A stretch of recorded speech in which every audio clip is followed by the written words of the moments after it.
jalan kaki situ ya. Assalamualaikum warahmatullahi wabarakatuh. Teman-temanku semua, pecinta ikan nila, ikan lele, ikan gurame, ikan koi, ikan mas, dan semua jenis ikan.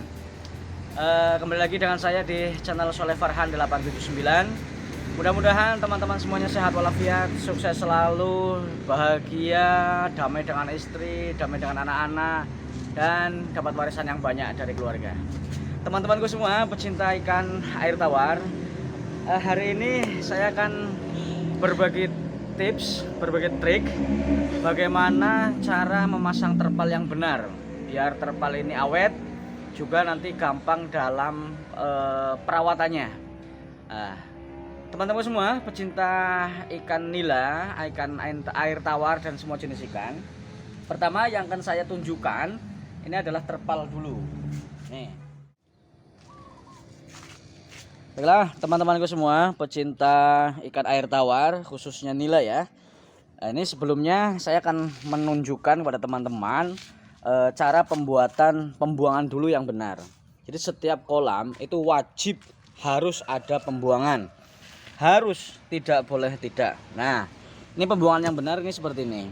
Jadi terpal pertama itu di terpal hamparan kita buat persegi terlebih dahulu ya, atau membuat bentuk seperti apa terlebih dahulu. Kemudian kita lubangi tapi jangan terlalu besar, nanti kita paksakan bisa untuk muat elbow. Nah, setelah elbow itu masuk ya, kita kemudian masukkan elbow, kita lem antara terpal dengan elbownya, kita lem seperti ini. Setelah kita lem sudah kuat, baru kita klem menggunakan besi seperti ini. Harusnya kemarin prosesnya saya tunjukkan. Ini yang model sekrup. Nah, ini ya teman-teman bisa melihat. Sudah itu baru kita lem lagi dengan ban, dengan karet ban. Jadi maksudnya apa? Biar tidak ada rembesan yang keluar. Ini proses yang pertama. Jadi sebelum ini dibuat, teman-teman itu harus, kalau menurut saya seperti biasanya itu dibentuk dulu terpalnya. Ini kan terbentuk dulu. Jadi sudah terbuat seperti kalau ini kan persegi panjang, jadi sudah terbuat seperti persegi panjang. Bentuk kolam. Ya, berbentuk kolam. Nah, ini pembuangan itu harus ada, dan membuat lipatannya ini, membuat lipatan ini memang agak rumit kalau yang tidak biasa. Caranya itu gampang. Ya, jadi lembaran itu kita ambil misalkan 50 cm. Jebret, tarik sini, sudah, baru kita lem. Ini bagus nanti diikat lagi dengan kawat. Kita lem ujungnya saja, ini tidak dilem, cuma atasnya aja yang kita lem beberapa. Ini nanti bisa diikat ini seperti ini ya. Nah, kalau sudah terbentuk seperti itu, baru nanti kita bisa mengaplikasikannya di tempat kolam. Kemudian biar awet kolam ini ya, teman-teman bisa ke sini. Biar nanti terpal ini awet, sebisa mungkin terpal itu jangan langsung nempel ke tanah atau langsung ke cor-coran seperti ini teman-teman. Nah, ini kolam ini kan kebetulan bawahnya adalah semen. Nah, semen ini kan panas ya, semen itu panas.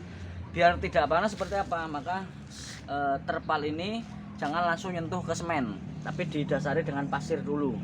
Pasir ini sebelum nanti kita pasang terpal juga harus dibasahi terlebih dahulu. Nanti prosesnya ini kan diratakan, diratakan, udah oke semua rata, kita basahi pakai air, baru kita pasang terpalnya yang sudah terbentuk. Jadi kita membuat ininya pun harus sama dengan ukuran terpal.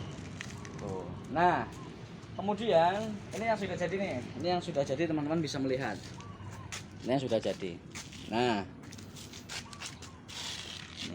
ini di bawahnya kan pasir yang lembab, yang basah.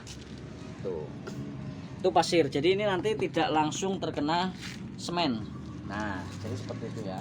Kemudian untuk pembuangannya, kita ke sini, kita melihat pembuangan. Nah, ini nanti jadinya seperti ini. Jadinya seperti ini nih. Nah, jadi kita mudah kalau mau menguras ya tinggal ini dicabut. Ya, kita ganti yang ada lubang-lubangnya, atau ini dibalik kan ada lubangnya. Ini otomatis air akan terbuang set. Nah, ini berhubung berhubung ini cor-coran, bawahnya kan susah untuk dibobok, maka saya membobok kayunya. Nah, membobok ini kayu saya bobok, tidak rapi memang karena bukan tukang saya. Nah, walaupun tapi yang terjadi kalau ini tidak di tanah ini semen ini tidak dibobok, ini akan lebih tinggi ini sih. Ini kan lebih tinggi. Nah, kurang lebih ada 5 cm dari dasar kolam. Nih. Jadinya apa yang terjadi? Nanti tidak habis semua, tapi tidak masalah. Yang penting kita sudah membuat pembuangan. Kalau sisa-sisa kotoran bisa kita sedot atau bisa kita sapu, itu juga bisa. Kemudian teman-teman juga harus tahu ya, bahwa tekanan air itu sangat kuat. Tekanan air sangat kuat. Jadi kalau walaupun saya menggunakan papan kayu yang lumayan tebal, tapi masih mengkhawatirkan. Jadi teman-teman nanti kalau mau bikin kolam, jangan pernah melupakan skor. Skor ini adalah seperti ini. Ini cagak lah ya. Skor. Nah, ini berbeda dengan tulangan. Ini skor sendiri. Ini 50 cm, nah, ke sini 50 cm. Jadi kalau teman-teman mau bikin seperti ini pakai teorema Pitagoras. Teorema Pitagoras itu cara mencari kayu ini ya. Kuadrat sisi miring sama dengan jumlah kuadrat sisi siku-sikunya. Itulah rumus teorema Pitagoras. Ini tidak akan roboh karena ini otomatis air yang menekan ke sini akan tertahan oleh skor ini. Dan skor ini akan ke bawah. Dia akan menahan terus. Dan lebih banyak skornya itu lebih bagus. Lebih banyak skornya akan lebih bagus. Ini di sini 2 ya. 2 persisi dan situ 2. Nanti saya kira perlu ditambahkan lagi untuk skornya biar apa? Biar lebih kuat, tidak ragu-ragu lagi. Nah, terus kemudian ini yang tadi saya lupa menjelaskan, lubang atas ini harus tidak boleh ketinggalan. Ini kan gara-gara lubang. Ini harus di bawah kolam. Jadi biar apa? Biar nanti misalkan ada hujan atau apa, air tidak meluap. Air tidak meluap atau air tidak sampai masuk sini sudah habis di sini. Kalau sampai sini lupa ditutup, ikan akan masuk ke sini, ya terbawa hilang. Kalau ada lubang sini, maka air keluar dari lubang-lubang yang ada ini yang kecil-kecil. Jadi itu. Kemudian masih ada lagi ya. Ini perlu saya sampaikan semua biar teman-teman itu paham. Nah, kemudian pemasangan papan. Ini jangan sampai terbalik. Pemasangan papan jangan sampai terbalik. Jadi tulang-tulangnya itu harus di luar, sedangkan papan yang rata itu di dalam. Ini tidak boleh terbalik ya. Dan makunya pun harus dari sini. Tidak boleh maku dari sini. Harus dari sini. Jadi di sini ada kebagian kepala paku. Kebagian kepala paku nih. Nih kan? Dan saya bengkokkan memang. Nah, jadi tidak khawatir ini akan menembus ujungnya sana. Itulah. Oke, dan penyesuaian kolam secara bagus itu tidak mungkin bisa kecuali disertai dengan pengisian air. Maka dari itu teman-teman, sebelum air ini diisi semuanya harus sudah siap semua ya, seperti skor, seperti pasir yang di bawah itu harus sudah siap semua. Kalau tidak nanti akan repot sendiri. Tuh, teman-teman bisa melihat. Sebetulnya simple, namun kalau tidak paham ya akan rumit. Yang paling sering kebingungan orang di sini, ngelipatnya ini. Kalau ada simulasi kertas saya akan mencontohkan sebetulnya. Nah, cobalah. Nanti saya carikan simulasi kertas. Matikan dulu nggak apa-apa. Oke, teman-temanku semua, pecinta ikan nila, ikan semua jenis ikan. Ini saya akan mensimulasikan cara melipat terpal yang sering sekali orang itu tidak bisa. Sebetulnya mudah. Kalau beli terpal kan pasti hamparan seperti ini, ya kan? Caranya seperti ini, ya. Buat kita mau tinggi berapa, ketinggian berapa kita lipat di sini. Set, kita lipat di sini, misalkan 50 cm ya. Anggaplah ini 50 cm. Sini juga iya, kita lipat 50 cm. Nah, terus dari sini juga dilipat. Dari sisi sini ya, dilipat juga set. Lipat. Ini lipat. Nah, tuh. Ini sudah jadi sebetulnya. Nah, tinggal kita tegakkan saja. tinggal kita tegakkan seperti ini ya. Nah, nanti ini ketemu segitiganya di sini. Jadi, aduh. Nah, ini akan ketemu segitiganya seperti ini. Nah, ini kan.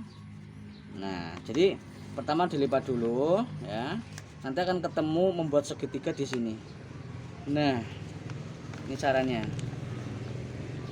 Nih, nah nanti yang di staples, yang dipaku sini, dilem, set, paku diikat boleh set, set, set, itu bisa. Jadi nanti empat-empatnya akan terbuat seperti itu.